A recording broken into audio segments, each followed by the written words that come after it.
അസ്സലാമു അലൈക്കും വറഹ്മത്തുള്ളാഹി. ബിസ്മില്ലാ അൽഹംദുലില്ലാ. അല്ലാഹു സുബ്ഹാനഹു വ തആലയുടെ പേരിൽ സത്യം ചെയ്തു കഴിഞ്ഞാൽ ആ സത്യം പിന്നീട് നമുക്ക് നിറവേറ്റാൻ സാധിച്ചിട്ടില്ലെങ്കിൽ എന്ത് ചെയ്യും എന്നുള്ളത് പല ആളുകളുടെയും ഒരു സംശയമാണ്.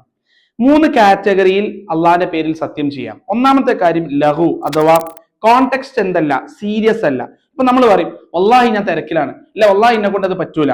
ഇങ്ങനത്തെ ഒരു രീതിയിൽ നമ്മൾ സംസാരിക്കുന്നതിനെയാണ് ലഹു എന്ന് പറയുക. അഥവാ കോണ്ടെക്സ്റ്റ് എന്തല്ല, സീരിയസ് അല്ല. ഇപ്പൊ അറബ് നാട്ടിലൊക്കെ ജോലി ചെയ്ത ആളുകൾക്ക് അറിയാം, എന്തെങ്കിലും അനങ്ങിയാൽ എന്ത് ചെയ്യും, അത് വല്ലാഹി എന്ന് പറഞ്ഞുകൊണ്ട് കാര്യങ്ങൾ പറയും. അപ്പൊ അത് മക്രൂഹാണ് പണ്ഡിതന്മാർ പഠിപ്പിക്കുന്നത്, പക്ഷെ ഹറാമല്ല. കാരണം വിശുദ്ധ ഖുർആൻ സൂറത്ത് മാഇദയുടെ 89ാമത്തെ വചനത്തിൽ അല്ലാഹു സുബ്ഹാനഹു വ തആല പറയുകയാണ്, ലാ യുആഖിദുകുമുല്ലാഹു ബില്ലഗ്വി ഫീ ഐമാനിക്കും, നിങ്ങളുടെ ഓത്തിൽ, നിങ്ങൾ എടുക്കുന്ന ശബ്ദത്തിൽ നിങ്ങൾ ലഹു അഥവാ ഒരു സീരിയസ് അല്ലാത്ത രീതിയിൽ പറയുന്ന കാര്യങ്ങളുടെ പേരിൽ അള്ളാഹു നിങ്ങളെ പിടികൂടുകയില്ല. രണ്ടാമത്തെ കാറ്റഗറി എന്നുള്ളത്, നിങ്ങൾ മനഃപൂർവ്വം അറിഞ്ഞുകൊണ്ട് അള്ളാന്റെ പേരിൽ ശബ്ദം ചെയ്യുന്നു, പക്ഷെ നിങ്ങൾക്കറിയാം നിങ്ങൾ പറയുന്നത് കളവാണ്. അഥവാ അൽ യമീൻ അൽ ഗാമൂസ്. അതോ ഗാമൂസ് എന്ന് പറയുന്നത് ഇൻസേർട്ട് ചെയ്യപ്പെടുന്ന, നരകത്തിലേക്ക് എത്തിപ്പെടുന്ന ഒരു പ്രവൃത്തിയാണ് ഇത് എന്നുള്ളത് റസൂലുള്ളാഹി സ്വല്ലല്ലാഹു അലൈഹി വസല്ലം വളരെ കൃത്യമായി നമ്മളെ പഠിപ്പിക്കുകയാണ്. റസൂലുള്ളാഹി പറയാണ്, വൻ പാപങ്ങളെ പറ്റി പഠിപ്പിക്കുമ്പോൾ റസൂലുള്ളാഹി സ്വല്ലല്ലാഹു അലൈഹി വസല്ലം ആ കൂട്ടത്തിൽ യമീൻ അൽ ഗാമൂസ് എന്ന് പറഞ്ഞു. അതുപോലെ തന്നെ അള്ളാന്റെ പേരിൽ നുണ പറയുന്ന ആളുകൾക്ക് അള്ളാന്റെ ശാപമുണ്ട്, അല്ലെങ്കിൽ ലഅന ഉണ്ട് എന്ന് കൃത്യമായി പഠിപ്പിച്ചിട്ടുമുണ്ട്.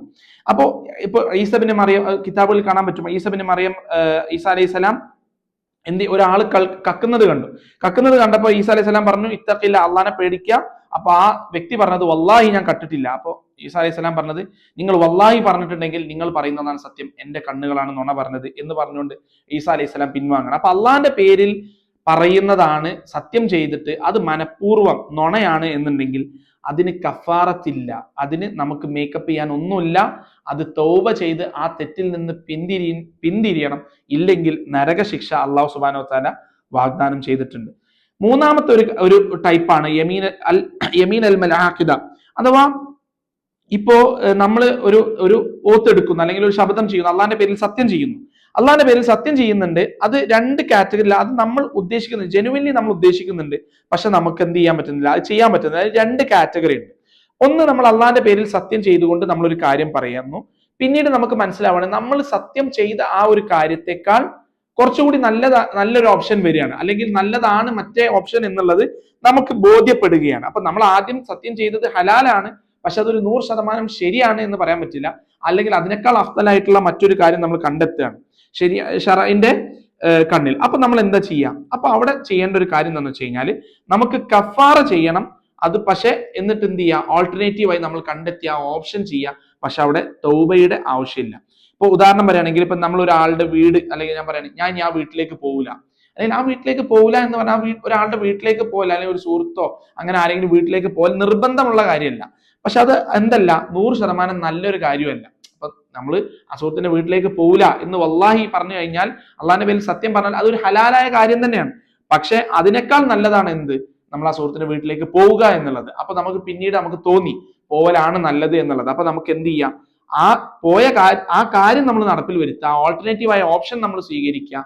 പക്ഷെ നമ്മൾ അതോടുകൂടെ അതിന്റെ കഫാറത്ത് ചെയ്യുക, അല്ലെങ്കിൽ അതിനുള്ള കോമ്പൻസേഷൻ കൊടുക്കുക എന്നുള്ളതാണ്. ആ കഫാറത്ത് എന്താണ് എന്നുള്ളത് അവസാനം പറയാം. അപ്പൊ അവിടെ കഫാറത്ത് കൊടുക്കണം, തൗബയുടെ ആവശ്യമില്ല. കാരണം റസൂലുള്ളാഹി സ്വല്ലല്ലാഹു അലൈഹി വസല്ലം പറഞ്ഞു, നിങ്ങൾ അള്ളാന്റെ പേരിൽ സത്യം ചെയ്തു കഴിഞ്ഞാൽ അതിനുശേഷം നിങ്ങൾ ഓൾട്ടർനേറ്റീവ് ആയിട്ടുള്ള ഒരു ബെറ്റർ ഓപ്ഷൻ കണ്ടു കഴിഞ്ഞാൽ ആ ഓൾട്ടർനേറ്റീവായ ഓപ്ഷൻ നിങ്ങൾ സ്വീകരിക്കുകയും നിങ്ങൾ ആദ്യം കൊടുത്ത യമീൻ കസമിന്റെ പേരിൽ നിങ്ങൾ കഫാറ നൽകുകയും ചെയ്യുക എന്ന് റസൂലുള്ളാഹി സ്വല്ലല്ലാഹു അലൈഹി വസല്ലം ഹദീസിൽ കൃത്യമായി പഠിപ്പിക്കുന്നുണ്ട്. ഇനി നമ്മൾ മറ്റൊരു കാര്യം, നമ്മൾ ഒരു കുറച്ചുകൂടി നല്ലൊരു കാര്യം പറഞ്ഞു, അത് നല്ലൊരു കാര്യം, അത് നമ്മൾ അള്ളാഹിന്റെ പേരിൽ ചെയ്യുമെന്ന് സത്യം ചെയ്തു, പക്ഷെ നമുക്ക് ചെയ്യാൻ സാധിക്കുന്നില്ല എന്നുണ്ടെങ്കിൽ അത് എന്താണ് കാരണം, അല്ലെങ്കിൽ നമുക്ക് അതിന് ആജിസായി, നമ്മൾ ടെക്നിക്കലി അങ്ങനെയാണ് പറയാം. അപ്പോൾ ആജിസായി കഴിഞ്ഞാൽ നമുക്കത് ചെയ്യാൻ സാധിക്കുന്നില്ല, പക്ഷെ നമുക്ക് അതിന്റെ പേരിൽ ഒരു കുറ്റബോധം ഉണ്ട്, നമ്മൾ അതിന് കേപ്പബിൾ ആയിട്ടില്ല, അല്ലെങ്കിൽ അത്തരത്തിൽ നമ്മുടെ ഭാഗത്തൊരു മിസ്റ്റേക്ക് കാരണമാണ് ചെയ്യാൻ പറ്റാത്തത് എന്നുണ്ടെങ്കിൽ നമ്മൾ ഒന്ന് തൗബയും ചെയ്യണം, അതോടൊപ്പം തന്നെ കഫാറത്തും കൊടുക്കണം. വിശുദ്ധ ഖുർആൻ സൂറത്ത് മാഇദയുടെ 89ാമത്തെ വചനത്തിൽ അല്ലാഹു സുബ്ഹാനഹു വ തആല പറയുകയാണ്, വലാകിൻ യുആഖിദുകും ബിമാ അഖദ്തുമുൽ ഐമാന, അല്ലാഹു സുബ്ഹാനഹു വ തആല നിങ്ങൾ ചെയ്യുന്ന ഈ ഐമാൻ, അല്ലെങ്കിൽ സത്യം ചെയ്യുന്ന കാര്യങ്ങളുടെ പേരിൽ നിങ്ങളെ പിടികൂടും.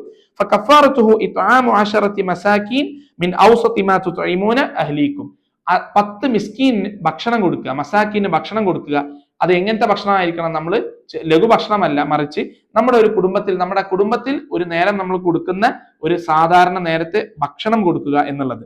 ഔ കിസ്വത്തുഹും, അവർക്ക് അല്ലെങ്കിൽ വസ്ത്രം നൽകുക. ഔ തഹരീറു റഖബ, ഒരു അടിമയെ മോചിപ്പിക്കുക. അത് ഇന്ന് സാധ്യമല്ല. ഫമൻ ലം യജിദ് ഫസിയാമു സലാസതി അയ്യാം, അല്ലെങ്കിൽ ഇതൊന്നും സാധിക്കാത്ത ഒരാളാണെന്നുണ്ടെങ്കിൽ 3 ദിവസത്തെ നോൽമ്പ് നോൽക്കുക. ദാലിക കഫാറത്തു ഐമാനിക്കും ഇദാ ഖലഫ്തും വഹ്ഫളു ഐമാനക്കും, അതാണ് അവർക്കുള്ള കഫാറത്ത്. അതുകൊണ്ട് തന്നെ നിങ്ങൾ അള്ളാഹുവിന്റെ പേരിൽ സത്യം ചെയ്തു കഴിഞ്ഞാൽ അത് നിങ്ങൾ പാലിക്കണം എന്നുള്ളത് മനസ്സിലാക്കുക, പാലിക്കാൻ സൂക്ഷിക്കുക എന്നുകൂടി അള്ളാഹു സുബ്ഹാനഹു വ തആല നമ്മളെ ഉണർത്തുന്നുണ്ട്. വാഖിർ ദഅ്വാന അൽഹംദുലില്ലാഹി റബ്ബിൽ ആലമീൻ. അസ്സലാമു അലൈക്കും വറഹ്മത്തുള്ളാഹി വബറകാതുഹു. ولا تعجل بالقرآن من قبل أن يقضى إليك وحيه وقل رب زدني علما.